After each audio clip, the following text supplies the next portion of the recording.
be sure you click on the StreamYard link and not Google Meet, period. We're on the line.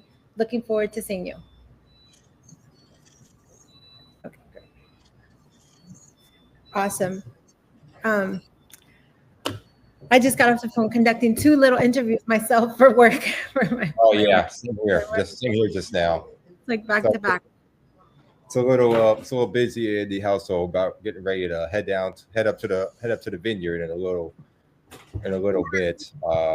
So yeah. So if you see like people running around, that's why. So this is my No problem. yeah.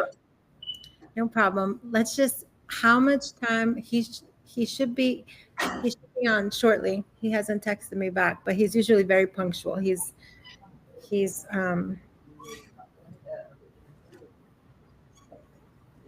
No worries. heard from him yet.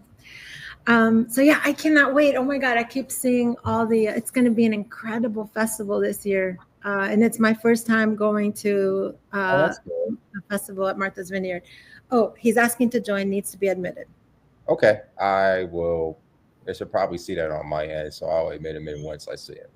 Okay, great.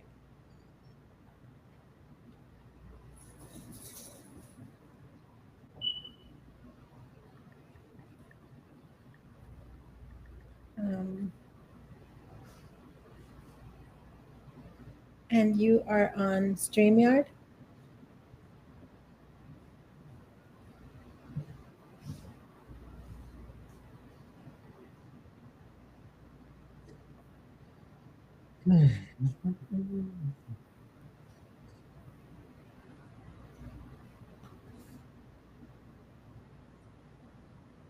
Do you like using StreamYard?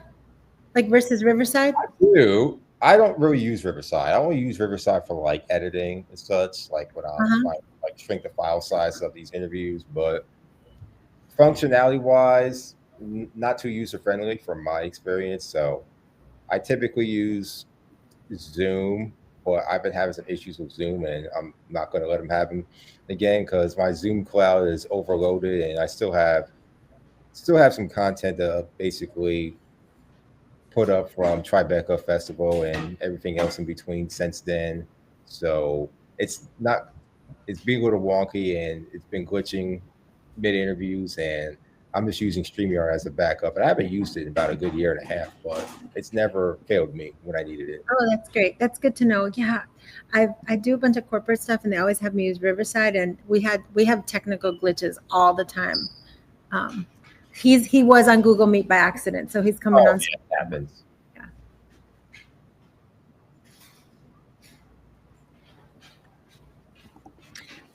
So the StreamYard link is in the same invitation. Let me just text it to him.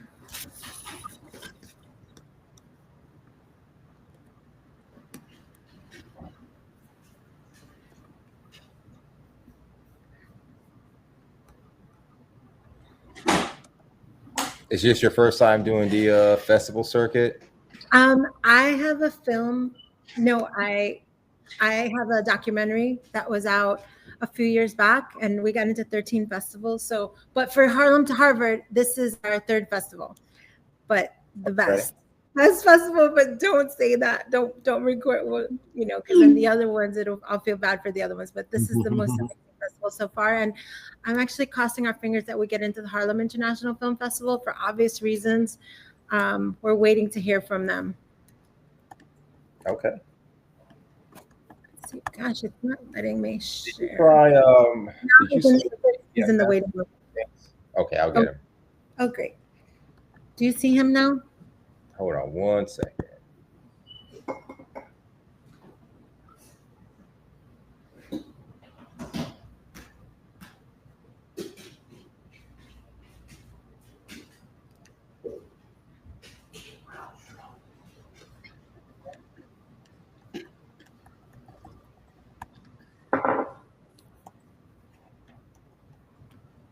Let me see if I see him now. I still do not. He says, I'm waiting. It says loading. Okay, that's probably why. Okay. Okay, for StreamYard, you must go in using Google Chrome or Microsoft Edge.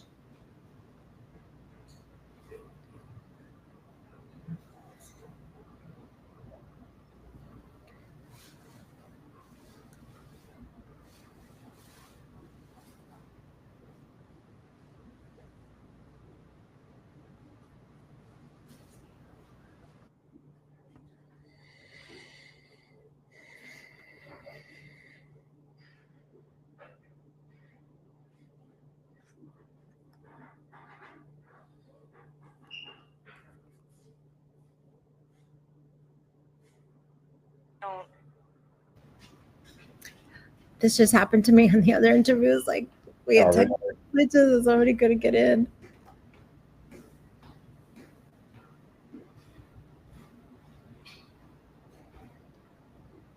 Okay, so my first time at the Martha's Vineyard African American Film Festival. What should I expect? Oh, spy cell service. Bad service. Oh no. Yeah, I'm serious about that. Are you staying on the island, or are you going to I'm be? staying on the island the first 2 days, and then I'm staying on Cape Cod because everything was sold out. So Yeah. I'm going to be commuting, Awesome. but Cool. I'll be there the whole week. So that's exciting. Yeah. So yeah, the ferry ride is fun. So just know that don't plan any late night activities because when you're staying on Cape Cod, because I think the last ferry boat leaves at 8:30 or 9 o'clock, and Yeah, but I heard there's like a taxi that goes 24 hours. But the problem with that is if you have a hotel room, A water taxi. Cod, I ain't never heard of that. So if that must be new. There's actually I've never saw a water taxi out there. But okay, I've been doing research because before I booked this, I'm like, am I gonna be able to stay for a party? Yeah, So, I couldn't stay for a lot of things because I had to take the last ferry home to Cape Cod like last year. So I plan for that again too. Clay, do you want to give Chris a call just to see if you could troubleshoot with him? Yeah. What's his number? 917. Hold on 1 second. Because he's so amazing. 917-579-2595. All right. Could you repeat that again? I'm sorry. Could you repeat that? I'm sorry. Yes. It is 917-579-2595. Got it. And what was his name again? Chris. He goes by Chris.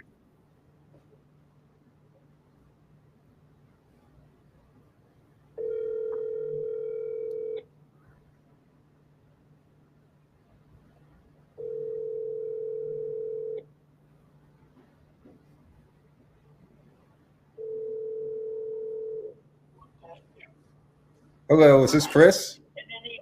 Hold on 1 second, Pam. I must be on a call. Can I call you back? Yeah, I'll do that. Sorry. Okay. Hello. Hi there. This is Clay interviewing you all for your film. How are you? Hi, can you hear me? Yes, I can. Okay, wonderful. Zuzi tell me that you're having issues logging the StreamYard. Yes. Okay, what issues are you coming across? Well, first, my firm doesn't accept it, so I can't. And my law firm is just. Oh, won't let you go on. So I'm doing it on my iPad, and it's asking me, "Do you want to stream?" And it's sending me to which do I want to use? YouTube, Facebook, LinkedIn. I don't do any of this. No. You should just click the link that she sent you. It should take you right into our studio. Well, I did. You did? Yeah. Okay. Well, I'm gonna make this real simple in the interest of time. I'm just gonna keep you on speaker while we conduct this interview, and this will be recorded. Sure. I'll click on again, but it didn't work before. Okay. So. Go ahead. Yep. All right. So we're gonna get this started. So I'm gonna record this call, and this call will be recorded. So this is going to be simultaneously recorded on my iPhone, which I do phone interviews, and this will also be recorded on StreamYard and thus YouTube. All right, so we're gonna get right into it. Well, welcome everyone to Car Conversations with Clay D and Queen D. My co-host couldn't be here today, unfortunately. She is busy with other obligations at the moment, but I'm glad to have you all here. So we like to amplify voices that create lasting change, and we are credentialed media with the Martha's Vineyard African American Film Festival. So this is certainly an incredible celebration of Black storytelling and cinema. And today we're diving into a story that's close to our hearts, one about education, empowerment, and a kind of generational impact that transforms entire communities. So, Zuzi, congratulations on having your film selected for MVAAFF. What does it mean to premiere this story about educational transformation here at Martha's Vineyard, a place with such rich African American history and legacy? It is such an incredible gift to me. I mean, I've told Mr. O'Geese and everyone at the Wildly Scholars Program, like I feel so grateful that this fell on my lap because this is a story that the community in Harlem certainly knows about. Mr. Plummer, who the story is about. I'll tell you a little quick about what it's about. So Mr. Plummer was a teacher in Harlem in the 60s. And Chris, please jump in because you know this, you lived it. Teacher in Harlem in the 60s who would go, in the summers and go to Paris, and he was friends with James Baldwin and Lena Horne and all the artists, and he would kind of, I don't want to say escape to Paris, but back then it was an escape, so to speak, to go to Paris. And he came back one year and noticed that his smartest students were being lost to the streets. And Chris, you could talk about that Time magazine article, but he couldn't stand by and just let that continue happening. So the documentary, it's a short documentary about how for the next 60 years, he created a program that sent over 600 students to the most elite boarding schools in the country because he knew that's what would create generational impact. So it's a short documentary about him and his impact, and it kind of goes across the generation. So it starts when it started, and it ends with a young woman, Genesis Gobadia, who went through the program this year. So I just feel blessed. That's how I feel. Well, for me, it's a personal story because I was an immigrant from the Caribbean, arrived in Harlem in 1970. I had to go to Wardley based on living west of Lenox Avenue, now Malcolm X Boulevard. Mm-hmm. And the school had this program that it was in its 6th year, helping kids from that school, it was a middle school called Wardley Junior High School, go off to boarding school. So for me as an immigrant, it was like, wait, what an opportunity. It was not much of a decision. I was willing to do it. And within 2 years of arriving at this country, I was at a summer program at Phillips Academy, which is where I eventually attended as starting in the fall of 1972, and basically changed my life completely. In those 4 years, it was an amazing education. I went to Harvard and Harvard Law School. It's hard to imagine in such a short time one program leading to such an impactful change in someone's life. So for me, it was the ultimate. And then when I came back as a lawyer to New York to practice law, I got involved with the program as well. So I'm continuing to volunteer and work with kids every year to try to help them go off to boarding school. I hear that. So for our folks who haven't seen the film yet, or for any attendee watching this or any viewer watching it, paint us a picture of who is Edward E. Plummer and what makes his approach to education so revolutionary.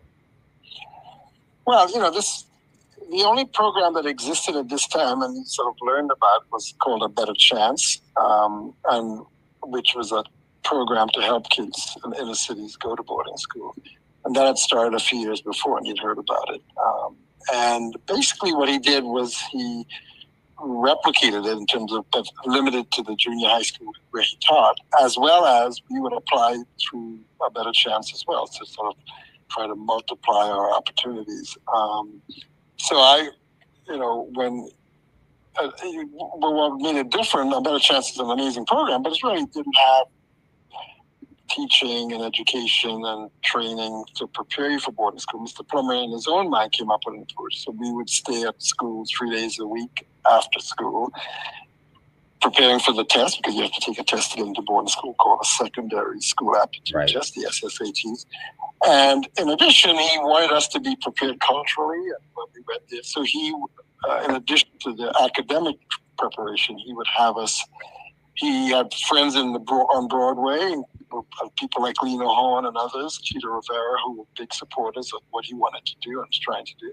So we would go to Broadway shows because he wanted us, when we got to boarding school, if we're sitting around a table with our classmates and someone says, "Oh yeah, I go to Broadway," but we would be able to say, "Yeah, I go to Broadway too. I went to Broadway shows." So culturally, he wanted us to be prepared. And his approach basically worked. I mean, while for not all of us, for some of us, it was more difficult than others, but it was a preparation that when you got there, you were proud about who you are, you felt comfortable, and you knew you were there for a purpose, is to do well and go to a good college. Appreciate that. Yeah. I mean, the best example is the first day in his class. You come to his class, the first, he lined us up outside the class. Already determined, because he knew us from the previous year, where each of us were going to sit. He had a ruler that he held in his hand, almost ominously, that we weren't supposed to do anything wrong. And, the moment you walked into his class, you sort of realize you have to follow certain rules, behave and not talk and not. But we sort of felt this was an opportunity, and this is the person who was going to lead us to that opportunity. Appreciate that. So, okay, I was just going to jump in and say that I was mentioning that everyone knew about Mr. Plummer and the Wadley Scholarship Program in the community, but also he won the Use Your Life Award and was on the Oprah Winfrey Show back in the day. Nice. And we have that, a little bit of it in the documentary. But the reason that this story in particular stood out to me is because when I was watching old footage of Mr. Plummer, his belief was that if you give someone a chance, then it's up to them. Let them rise up if they choose to do so. And I believe that so much. And, we talk about that in the film. And I tried to just connect the dots between then and now. And that's still so true. So I wanted to mention that. Yeah, appreciate that again. So there's about, from what I gather, 600 students from Harlem attending elite boarding schools. As pretty much what y'all have mentioned. I mean, that's not just a moment. I mean, that's just not a number. That's a movement. So what does that kind of impact look like in real terms for these families and respective communities? Well, the impact is quite dramatic, because Mr. Plummer always said it's not just the student I'm impacting the family whose son or daughter is going away, because at the end of the day, it changes your perspective. My sister went to, younger than me, Mr. Plummer advised her, and she went to a private school in the city. It becomes part of your vernacular. You talk about it. My nephew went to Andover, and my other nephews went to other boarding schools. It became part of our world, and the impact is great because it just elevates the potential for going to a good college. And his view, an immigrant view as a coming in as a border, is that this country had all these amazing opportunities, and this was one of them. The genesis of the program really, I think Zuzi captured it correctly when he was in Europe with these interesting and amazing people. About how do we help Black boys. He was very focused on Black boys, and while the program also has is co-ed, his initial focus was how do I help Black boys who be not helped by our society. And that he was prescient. He knew from then that it was always going to be a challenge for Black boys. But that's why he set up the program. And today, I think he would sit around today and say to us, I told you so, we need to do this, because it still remains a challenge. One would argue it's a challenge that not only Black America feels, but white America. I mean, colleges are having challenges filling their universities with at least 50 boys and girls. So I always used the argument that he basically imparted to me is that Black and Latin boys were the canary in the mines. We were kind of saying, it's coming. You guys need to be aware. You got to help your boys, support them, because now it's in the white community as well. It's hard to. Girls are performing. I'm not saying it as a negative. I have two daughters, and they went to Harvard, so I feel proud about that. But the bottom line is, his goal was to sort of make sure that boys weren't, Black boys or Latin boys weren't left on the sidelines, and they were given an opportunity to succeed. And he knew they could succeed with the right support. Okay. Just a little deeper dive. As someone who understands the power of strategic communication, I am fascinated by how Mr. Plummer must have navigated these elite institutions. If you could just perform a deeper dive, what barriers did he have to break down, and how did he do it? Well, actually, the first barrier was Harlem. I mean, there were certain people who did not support the program. This is African Americans, because they said, why are you taking our best kids and sending them away to these white institutions? So that was the first challenge. The second challenge is some parents. Why would a parent in Harlem agree to send their kid to an all-white school 3 to 4 hours away, where your child will be one of 20 in a school of 1,000 kids, where there are only a few Black students, Hispanic students. So those were, he had to get over those hurdles.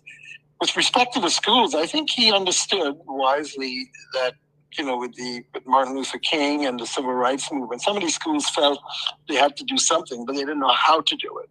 And so he played on that desire and that need to say, hey, I'm going to help you. I'm going to help provide you with talented young Black students.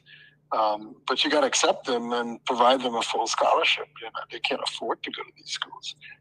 So I think, he used that argument and that to make sure that he had certain schools he would go to, and they were like, okay, I know Mr. Plum is going to send me 1 or 2 talented boys and girls every year, and who he would continue supporting during the experience so that they would be able to succeed.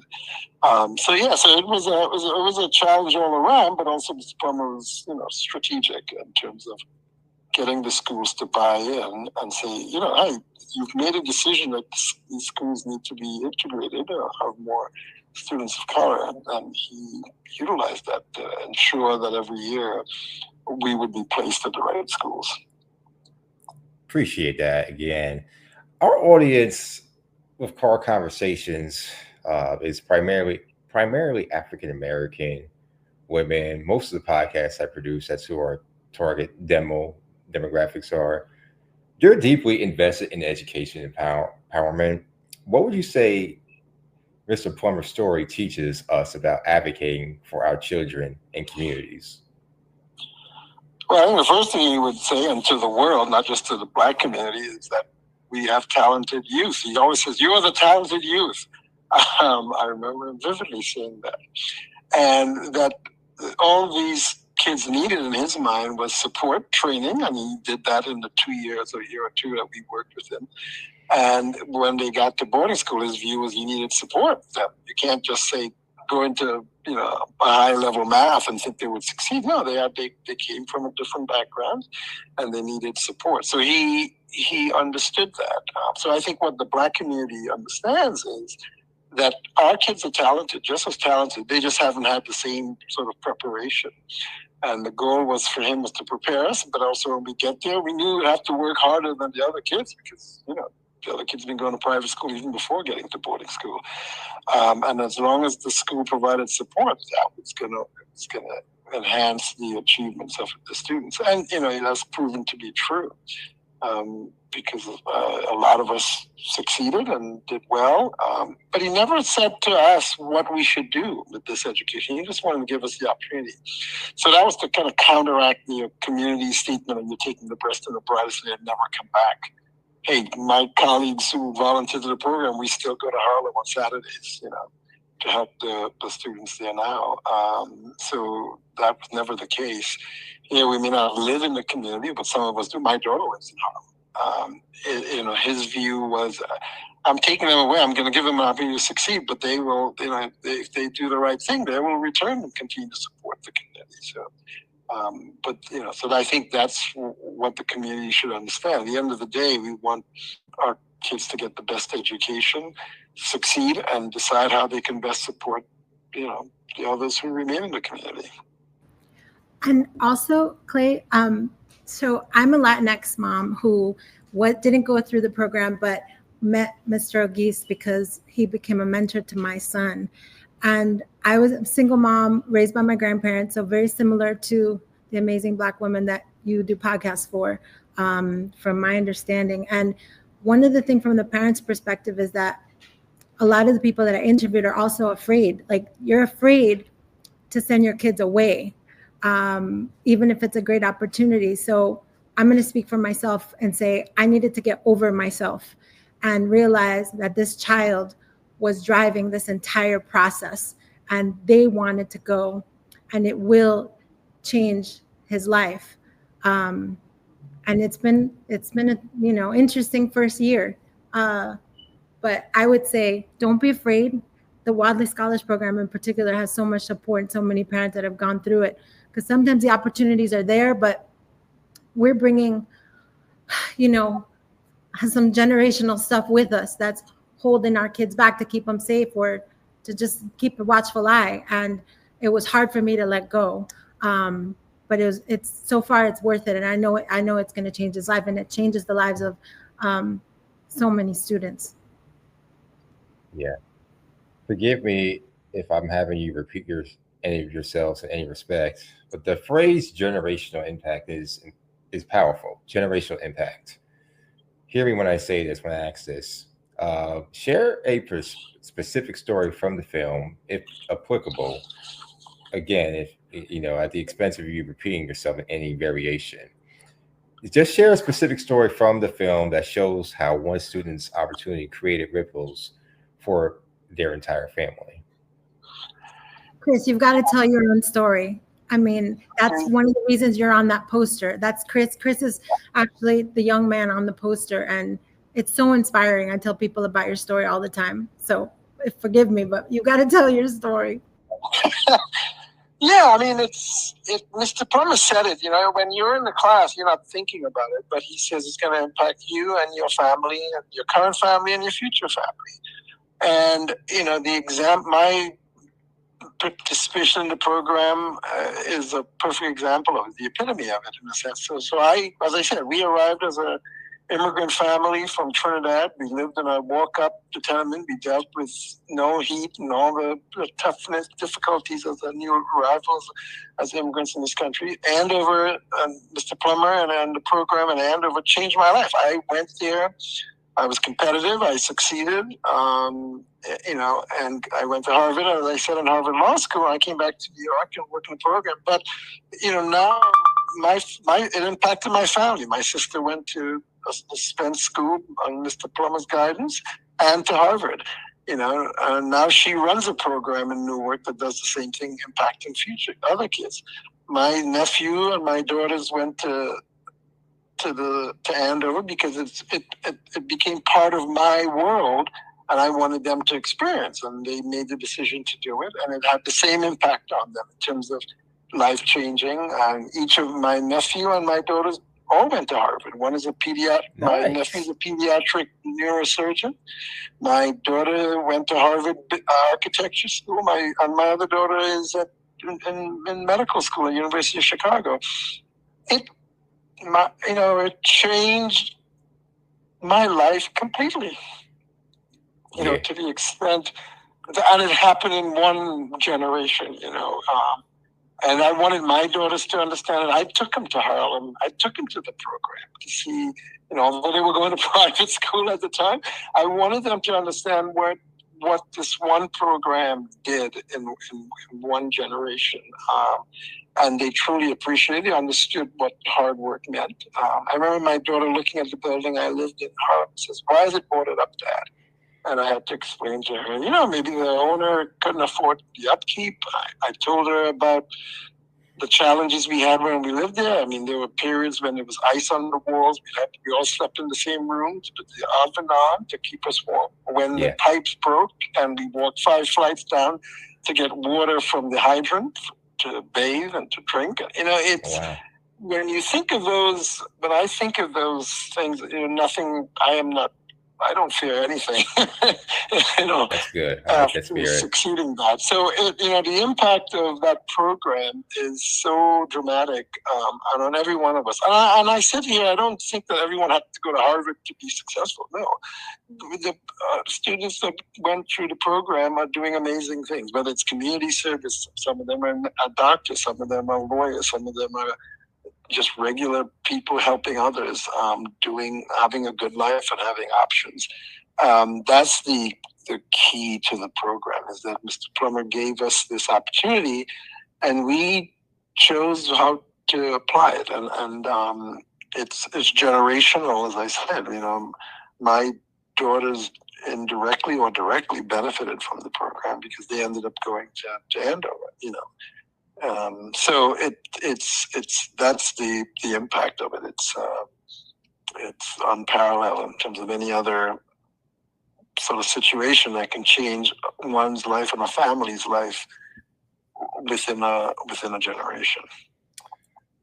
What surprised y'all most during this whole filmmaking process? Was there something about Mr. Plummer or his methods that challenged your initial assumptions?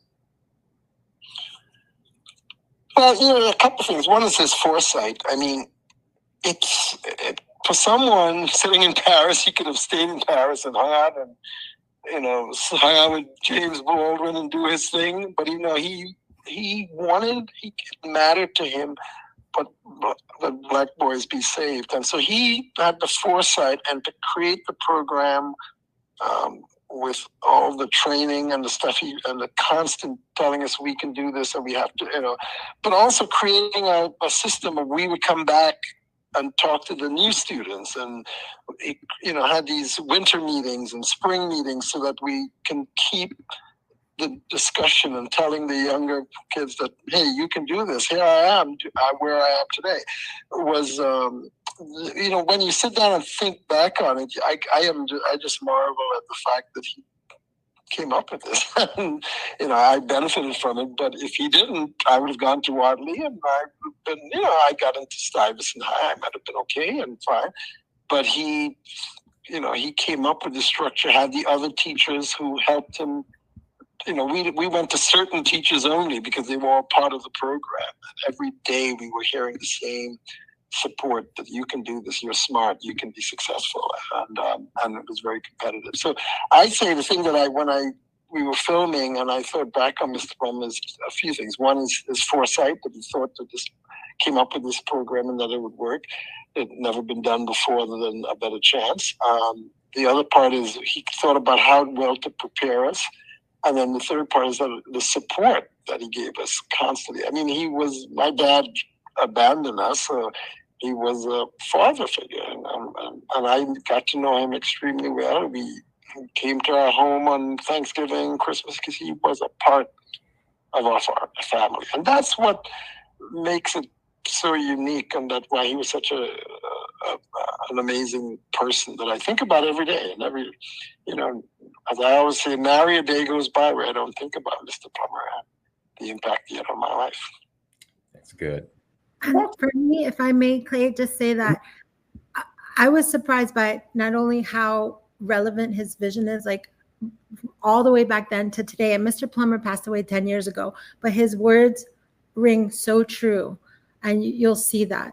But also, I was surprised to see that like more people should know about the Wadley Scholars Program. Like one of the girls that I featured in it, she's not from Harlem. She comes all the way from Union, New Jersey to the program on Saturdays, and this is just such an incredible thing that started 60 years ago and is still going. But I wanted to make this documentary so more people could know that this is available to help young Black and Latinx students go to these elite schools so that they could create generational impact for themselves and their families.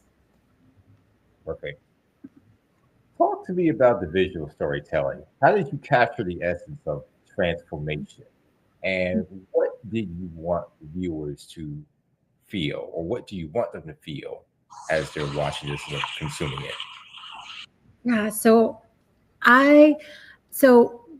the Wadley Scholars Program had amazing old photos, black and white photos, and some videos from many, from decades ago. So I want viewers to feel like they're stepping into Harlem, but they're also like walking through a portal. Like there's a moment where they walk into the present day, and they can still see that thread and see that connection and see that relevant passion that is equal today as it was back then. So I used old footage from Harlem, old footage that the Wiley Scholars Program had, old pictures, and then music is a big part of it, of course. And it's a short, so that was challenging because there were many stories, and to try and weave that story arc into 15 minutes was a challenge, but the stories speak for themselves. So it turned out beautifully. And also the balance of using black and white and color was fun. So it was a fun challenge. So Zuzi, as a filmmaker, telling stories about education opportunity, what personal connection do you have to this narrative? Does it reflect your own journey or observation? You mentioned it before, being in Latinx mom, but if you could just share a little more of that personal connection. Yes, thank you for asking.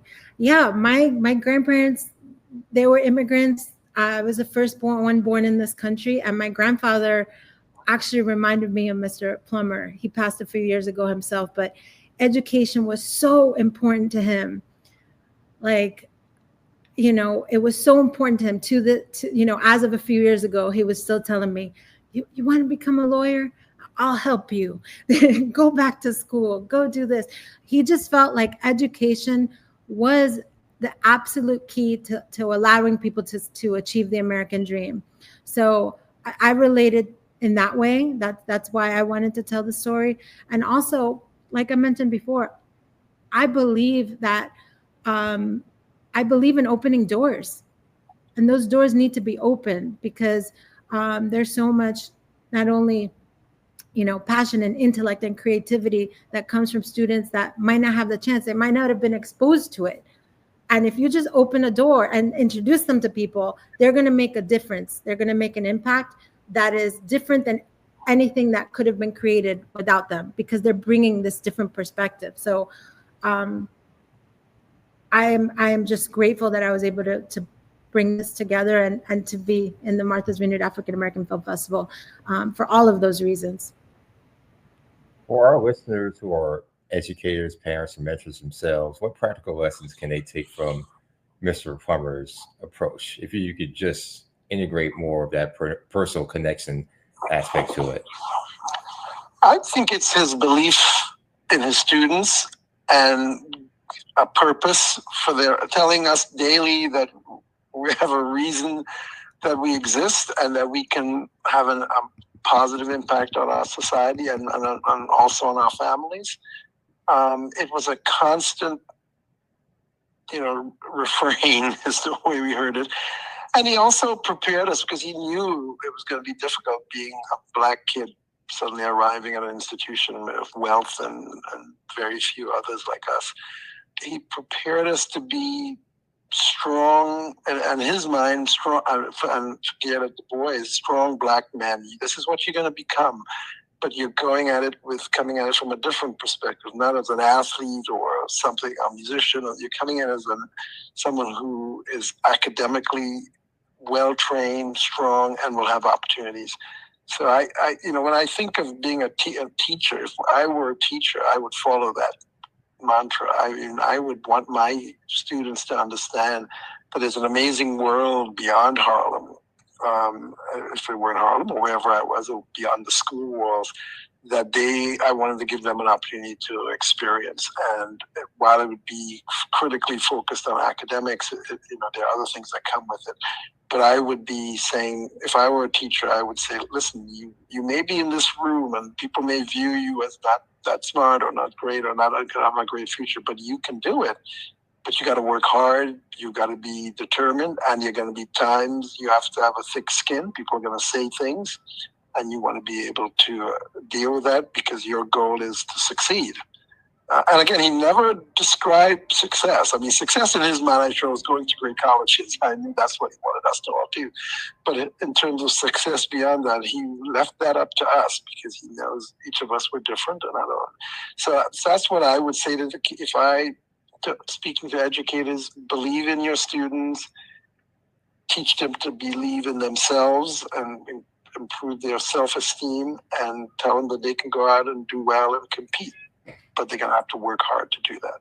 The film focuses on Harlem, but the story speaks to urban communities everywhere. How do you see this model being replicated or adapted? Well, to a certain extent, it has been replicated and adapted. If you are in New York City, the kids now have multiple programs that can help them. There's Prep for Prep, the Oliver program, the Seed. So Mr. Plummer, he was the first, but there are many other programs now. But I think any teacher in any school, whether in New York or elsewhere, can say to their students, there are these opportunities that exist, or realize that there's opportunities that exist, and that these boarding schools. And I'm a trustee at Andover, and we're looking for kids from a variety of areas, not just the big cities. We have kids coming from places in Oklahoma and rural areas. So if what the program and this film will say is teach you that if you believe in your students, there are opportunities that exist, and you don't have to create a program. You can reach out to a school and say, "Hey, I have a great student here in Mississippi, wherever. Would you be interested in hearing about the kid or having them apply?" Because these schools are amazing. They're much more supportive now than they were when I went, because the population has changed. It's much more diverse than it used to be. So that's what I would recommend. You don't need a program per se. You just need to have the right kids who are willing to go away, and the schools will be happy. You'll be helping them recruit in places that, New York has a ton of programs, but I would say even if you pick a city, pick a town, if you have a smart student that you think will succeed and be willing to go away and spend years away and working hard for a different outcome, that's what you can do. What do you hope happens? And I'm speaking more from a vision and impact prism. What do you hope happens when people watch this film beyond inspiration? What action do you want to spark? Well, I think my response to the prior question is, if I'm an educator, if someone is an educator, they can see that there are how to help their students succeed, not necessarily going to boarding school, but how to instilling them a desire to succeed and have faith in their own ability. That's one thing. If they follow the process of thinking about private school or boarding school, I think that program will teach that as well. But at the end of the day, it's really supporting your students, helping them, and giving them an opportunity to reach new heights that they may not have thought about or may not know. And I hope that would be the benefit of the program. As for Wadley, obviously I'm still involved as if people give support, whether financial or otherwise. It's a totally volunteer program. We don't raise money we don't have huge benefactors or people give it, but we, as people who went through the program, that's what makes it unique. All of us went through the program, and we support the kids now, and we knew what can happen in boarding schools. So I would think that would be the impact of the program, what I would want people to take away from it now. And Clay, as a filmmaker, my take is slightly different, especially being at the Martha's Vineyard African American Film Festival. There are so many stories within this 15-minute documentary that would be absolutely beautiful as a narrative film. So I'm hoping that someone watches it and is inspired to tell this story in a bigger way, that it could reach more audiences, because Harlem to Harvard, the Wadley Scholar story is a story of how generational impact is formed exponentially in the Black community. I mean, it is beautiful and it is complicated. So it's perfect for a narrative film. Perfect. So that's my dream, that someone will see it and say, yes, we want to tell the story. We have this amazing screenwriter that wants to do it. That's what I would love. And that was my whole dream, Chris, that this film would bring attention to Wadley Scholars Program and to the students, and to what it actually means and what it's created over so many years. Wonderful. If Mr. Plummer were sitting here with us right now, what question would you most want to ask him that you didn't get to explore in the film? Oh my God, that's a great question. I would ask him, did he believe that he would have this level of success, that the program would survive all these years, and that had he visualized the impact of it? And I would want to hear. I mean, I know the challenges he faced, which I sort of alluded to earlier, in terms of the community and parents' unwillingness, and but I would be curious to see here. He was such an optimist. I would imagine he would say, "Yeah, I'm sure I knew my kids were going to end up at Harvard and Yale, and blah blah." Because he was such a positive person. So, but I would want to hear it from him, because he meant so much to me. So, and I love that challenging question too for me, Clay. I would want to thank him, of course, and say to him, what's next, Mr. Plummer? What should we do next? What do you want these students, like, what's next? Look at everything that you've accomplished. Now what do we do? So I would be like so curious to see where he would take things now.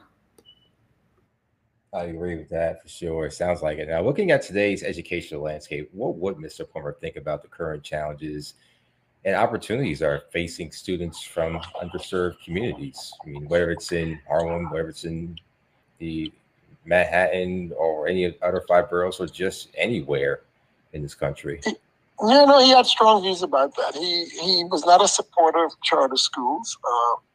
He was concerned that funding for public school was just going to get less and less per student. And in essence, our government and our country were turning their backs on Black and Latinx students. So he was always concerned about it. And I must say, I felt I had the same view, but that view has changed to a certain extent. I'm on the board of a charter system, because I think at the end of the day, what we want is success. And if a charter school is going to help kids from the inner city succeed, I want to be part of that, because that's my ultimate goal.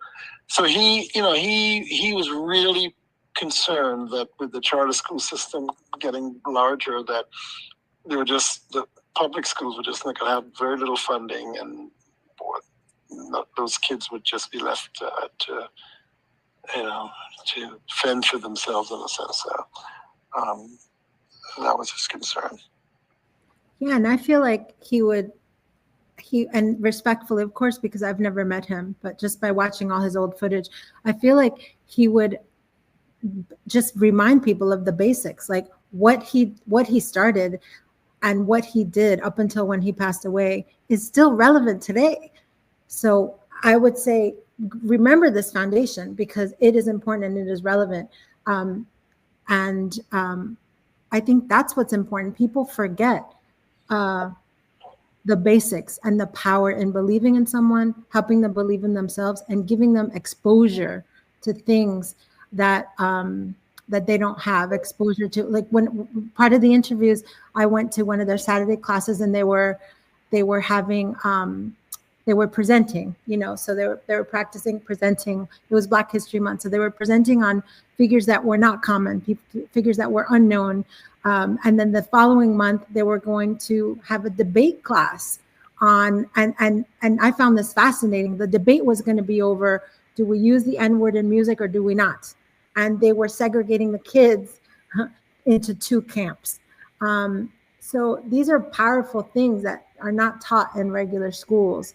They also still go to, art programs, and they're basically taught how to compete, like Mr. Huggy said, with children that have been exposed to these things their whole lives, and sort of second nature. So yeah, I think that's what he would.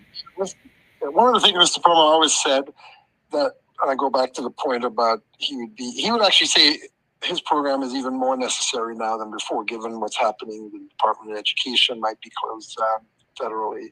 He would say his program is more critical now, and he always used to say that it's less expensive to pay to educate kids than to pay to house people in prison. It was a very moving statement that always affected us. But he felt very strongly that the amount of money we spend on prisons, where unfortunately a majority of the folks there are Black or Latin folks, and his view was, come on, people, it's a lot smarter to spend the money on educating these kids than trying to, if they don't support them and they end up doing something, it's a lot more expensive, a lot more difficult for society to house all these people in prisons. There was if you just think of the image of that, you understand where Mr. Plummer was coming from. Zuzi, for our community, especially the mothers, educators, and change makers or game changers listening, what's your call to action? How can they create their own ripples of generational impact? Yeah, call to action I would say is look at your community and where is there a gap. Our children being left behind, are there children that need to believe in themselves? Is there a program? Our children that can go to boarding school, don't discount the boarding school and say that these are, too expensive or too elite. Because let me tell you, people ask me when they hear my son is at a boarding school, and they want to know, how'd you get that money, or are you on financial aid, or what it is? And it's nobody's business, first of all, period. Yeah. Okay. Yeah. So I've had, at first it got me off guard, and I started explaining, I grew up in a basement in Elizabeth, New Jersey, and we worked really hard, and you don't have to discount yourself to then build yourself up and say, I deserve this because it was hard for me, and now my son deserves this because I worked so hard. No, it is what it is. We don't have to explain ourselves. Okay. So as a mother, I would say, you think your child has this potential, don't be afraid to go after and seek out the opportunity. And there are many schools, and just like a college, it will depend on their personality, what's the best fit. So if something doesn't feel right, go look at many schools. We looked at like 20 schools. And they're also, they don't have to be far away boarding schools. There are other, institutions that are wonderful that don't have to be the boarding schools. But don't be afraid. That's my advice. That's my call to action. Don't be afraid to explore. Because just like the Wadley program does, the more exposure you have, the more used to it you get, and the more you can see your child there, the more they can see themselves there. So I wish I would have gone to one of these schools. That's my call to action. Sure. Perfect. And before we wrap, this film is screening here at Martha's Vineyard African American Film Festival. When can our listeners catch in, or for folks who follow me, catching on the island, and how can they support this important work beyond the festival? And do you have any projects similarly or different from this after this festival yourselves? So most importantly, Harlem to Harvard, a Wiley Scholars Program, is screening on Monday, August 4th at 11 a.m. It's the first short film up in the short block. We would love to see a full house for all the amazing films showing that day. So please come on out and fill the theater. And Chris, are you able to come up on Monday? No, I'm probably not going to be able to because I have to be I'm away on the weekend, and then it's going to be hard to get the marches. I'm going to try and channel your spirit with some of the things we talked about today.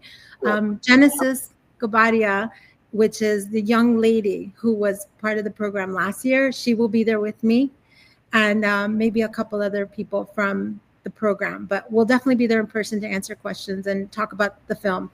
And then once the film has finished the film festival circuit, then we'll follow us on at Harlem to Harvard _film on Instagram, and we'll post where it'll be available after that.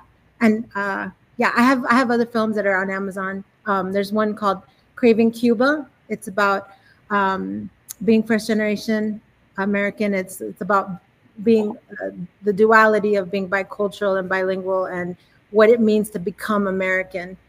So I love that film. It's on Amazon and other places too. Perfect. That's it. Thank y'all. Thank y'all for your time. Sure, this was very insightful, very fruitful, and I think this is something. This film serves as a call to action more than just a piece of viewing. So I definitely support you all going forward. I hope we can connect on the island and all. And yes, let's keep this movement going. And thank you. Let's think about everyone involved, all the stakeholders. So thank you all again for joining Car Conversations. And have a good rest of your day. Thank you.